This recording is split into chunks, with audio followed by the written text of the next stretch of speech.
લાંબો થાય એને ફૂંકી મારજો.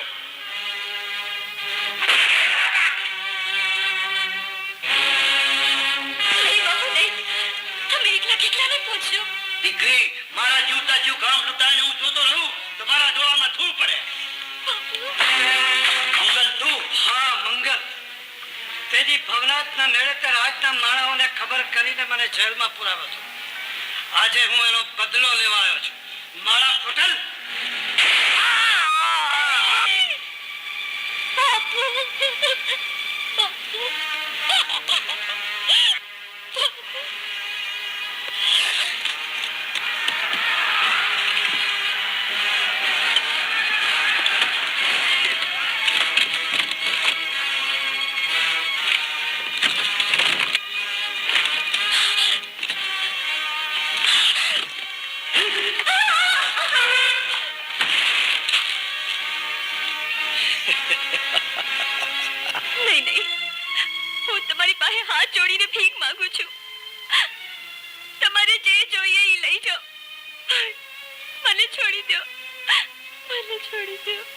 ગમતી, મારે તારો જીવ નથી જોઈતો.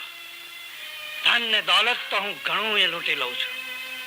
પણ આજે આ તારા રૂપનો ખજાનો હૈયામાં ખળભળાટ મચાવી રહ્યો છે. નહીં મંગલ, નહીં. ભગવાનના ખાતર મુજબ ભાગણીની આબરૂ પર દયા કર. દયા તો દાતાર કરે દેવી. હું તો લૂંટારો છું. મારો ધર્મ તો લૂંટીને લેવાનો છે, ખૂંચવીને લેવાનો છે.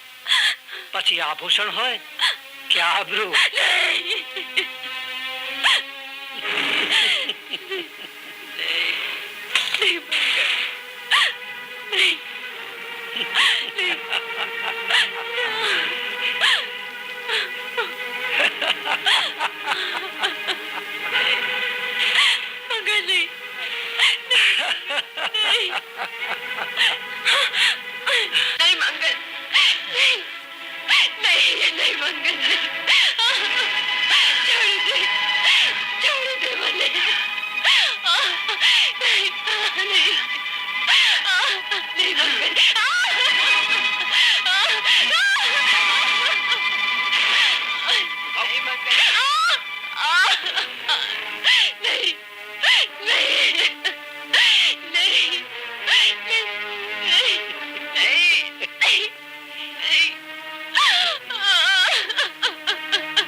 કૃષ્ણાય નમઃ.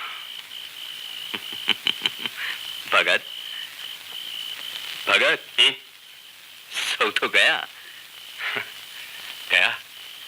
સૌથી વહેલા આવનાર ને સૌથી મોડા જાનાર ભગત, શું વિચાર કરી રહ્યા છો? વિચાર? વિચાર તો મારા વાલા સિવાય બીજા કોનો હોય મહાત્માજી.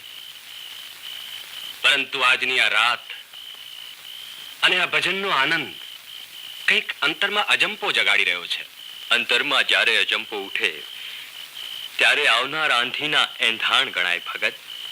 આંધી તો આવીને વૈગી જેદી માને પેટ જન્મ્યો તે દી.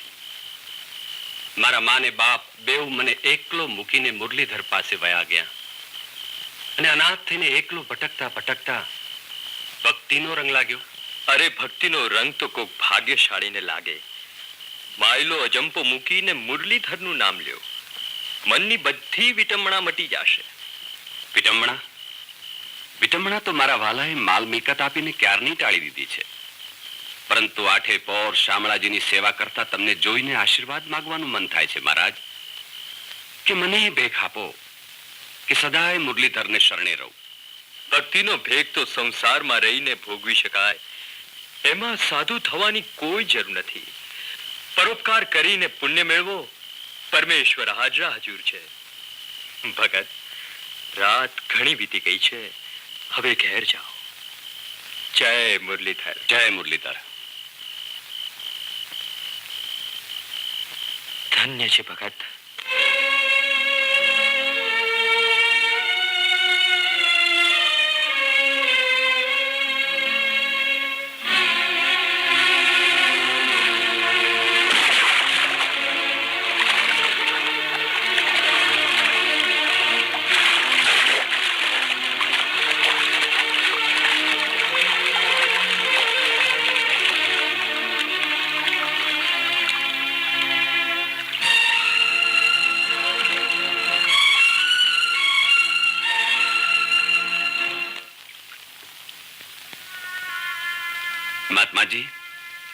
પરંતુ એ સમજાતું નથી કે આવી જુવાન જોત બાઈને આમ મધરાતે આપઘાત કરવાનું કારણ શું?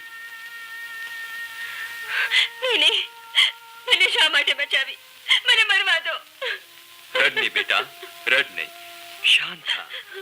જાદવરાયે જીવન જીવવા માટે આપ્યું છે. એના મૂળ એટલા સસ્તા નથી કે આમ આપઘાત કરીને એનો અંત અણાય. અંત અંત તો ક્યારનો આવી ગયો બાપજી. ભાતરી માટેનો આવતા આખાની મૂડી એની આબરૂ ગણાય, અને જો એ મૂડી લૂંટાઈ જાય તો પછી કાળું મને કેમ જીવાય બાપજી, કેમ જીવાય? એ બધો વિધિનો ખેલ સમજીને ભૂલી જા દીકરી. ભૂલી જાઓ, કેમ ભૂલી જાઓ બાપજી? હવે તો આ જખમ જીવતા રાખવાની પીડા દેતો રે, એના કરતા જીવતારનો જ અંત આવી જાય પછી પીડા તો ન રે. ના દીકરા, પીડા પર પાટા બંધાશે દીકરી. પણ આ પીડા તો એટલી વસમી છે કે એના ઉપર કોઈ ઓછે કામ ન લાગે બાપજી. અને એકવાર મારું કલંક જાણ્યા પછી કોણ ઝાલશે મારો હાથ? દીકરી, ભગવાને સંસારમાં સૌનો માર્ગ નક્કી કરેલો જ હોય છે. માણસુ, જી મહારાજ. ઘડીવાર પહેલા તું ભેખના આશીર્વાદ માંગતો હતો ને, એ ભેખથી એ ભારી ઘડી આવી પોગી છે. સુખિયાના સથવારા તો સંસારમાં સૌ કોઈ કરે, પણ દુખિયાના દુઃખ જાણી અને ગળે લગાડે તો ગોવિંદ એની સાથે જ રહે. મહાત્માજી, તમારી વાતનો મર્મ હું સમજો નહીં. ભગત, ભલી ઘડી ભૂદર ક્યારેક જ ઘડે છે. વાલા પર વિશ્વાસ રાખી આબરાનો હાથ ચાલી લે, હરિવર તારી સાથે જ હશે. ભલે મહારાજ, તમારી આજ્ઞા કેમ કરીને અવગણું? શામળાજીની સાક્ષીએ હું એનો હાથ ચાલીશ. હાથ ચાલતા પહેલા વિચાર કરજો કે ગોમતીના દેહની આશા રાખશો તો તમારો ભાવ બગડશે ભગત. હું એક જીવમાં બે ભાવ જીવી નહીં શકું ભગત. ભગત કહો છો અને એટલોય ભેદ નથી જાણતા કે ભગતને મન તો ભગવાનની ભક્તિ સિવાય કોઈનો મોહ નથી હોતો. ભાઈ, વિશ્વાસ રાખજે કે ભૂલે ચૂકે પણ જો આ હાથ તારા અંગને અડી જશે તો આ હાથને અગ્નિમાં હોમી દઈશ. ધન્ય છે ભગત, ધન્ય છે તમને. માની જા દીકરી, ભગતના સથવારે તું સુખી થઈશ. સુખી થાવ દીકરી. તારા જેવી અબળાને દુભાવનારને મારો શામળો સજા કરશે.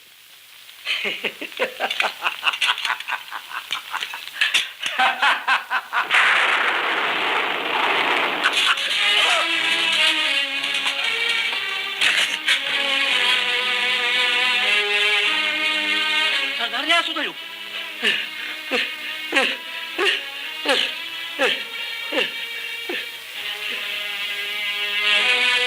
બોલતા કેમ નથી? જટ સરદારને કે ખબર આપો.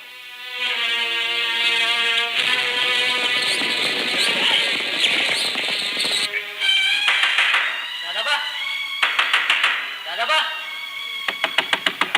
દાદાબા.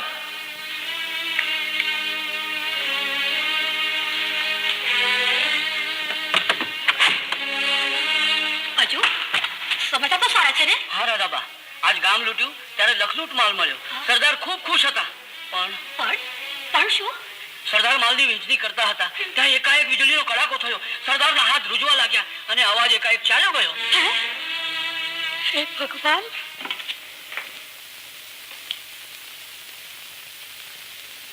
શું વિચાર કરી રહી છે ગોમતી? એ જ કે આવડી મોટી બેડીની મુલાતોને ઓરડે મોજ કલંકીને બેસાડીને તમે ભૂલ કરી છે ભગત. બોલ. ભગવાનની સાક્ષી તને ઘરમાં લઈ આવ્યો તો તારા મનની શંકા હજી ટળી નથી?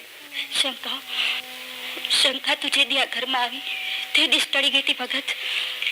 પણ મને સંશય એ થાય છે કે તમે જગતને શું જવાબ દેશો? જગતને મોડે તાળા થોડા જ દેવાય છે ગોમતી. એને તો અવગુણ ગાવાની ટેવ પડી ગઈ છે. બાકી હું તો મારા મુરલીધર પાસે બસ એટલું જ માંગુ છું કે આપણી જીવન નૈયા સુખેથી પાર ઉતારે. ભગત, તમારા એક એક વેળે મારી વેદના વધતી જાય છે. હું અભાગણી છું. મારે પેટ ઉદાન રહ્યું છે ને એ કાલ જ્યારે જન્મ લેશે તો એ કલંકના છાંટા તમને ને તમારી ભક્તિને લાગશે ને એનું પાપ મને લાગશે. પાપ? પાપ કહીને પરમેશ્વરની દેનને વગોવની ગોમતી.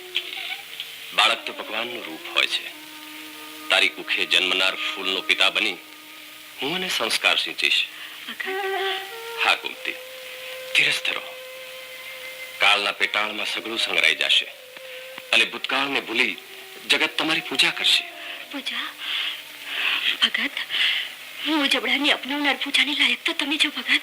દળી, પાપની કમાણીથી કોઈના પેટ ભરાયા નથી. મેં તમને કેટલી વાર સમજાવ્યા હતા કે આ ધંધો છોડી દો, પણ તમે ન માન્યા.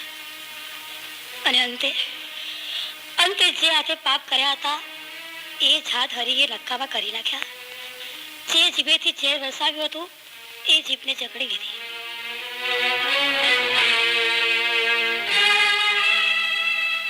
દણી, કેટલી દવા કરી તો પણ કઈ ફેર ન પડ્યો.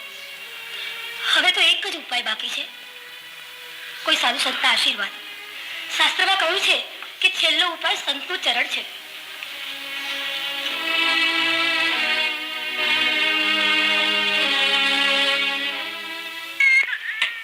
ભગત, દીકરીનો જન્મ થયો પણ ગોમતી ગામત્રી કરી. ગોમતી? નહીં, ગોમતી, ગોમતી, ગોમતી, આ તે શું કર્યું? સંસારનો સથવારો છોડીને આમ એકલી ચાલી નીકળી. હવે તારા વિના, મા વિના આ બાળકીનું શું થશે?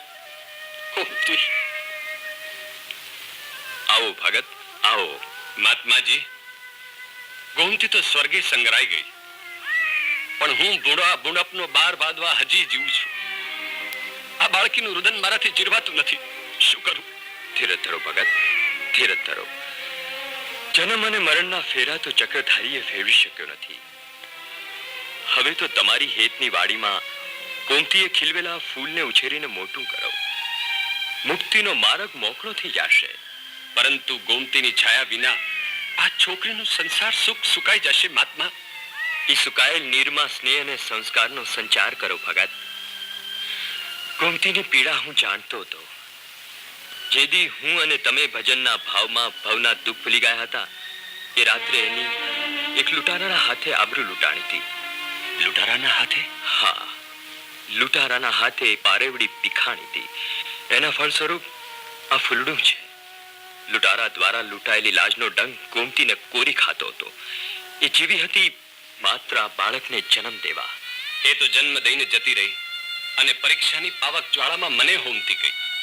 એ પાવકમાંથી હું તો પાર ઉતરીશ, પણ આ બાળકી? એને પ્રભુની પ્રસાદી ગણી ગળે લગાડ, ભક્તિના સંસ્કાર રેડ. ગોમતીની યાદ તને કદી નહીં સતાવે. જેવી મુરલીધરની મરજી. જય મુરલીધર.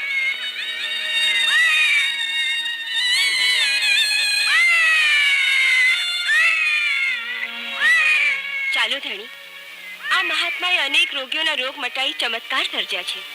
મને વિશ્વાસ છે જરૂર તમે સારા થઈ જશો. તરણીધર, દુઃખો દેવાનો તારો ધર્મ નથી, તોય તે આ ભગતને ભોળવીને છેતર્યો.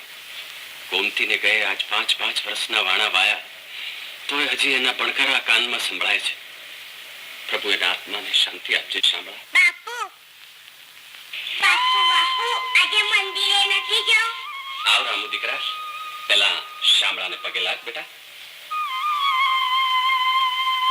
ભગત, ભજનનો લાવો તો આજ સુધી ખૂબ લીધો, પણ આજ તો દીકરી તારા મોએથી ગિરધરના ગુણ સાંભળવા છે. લે આ એક તારો ભજન સંભળાવ.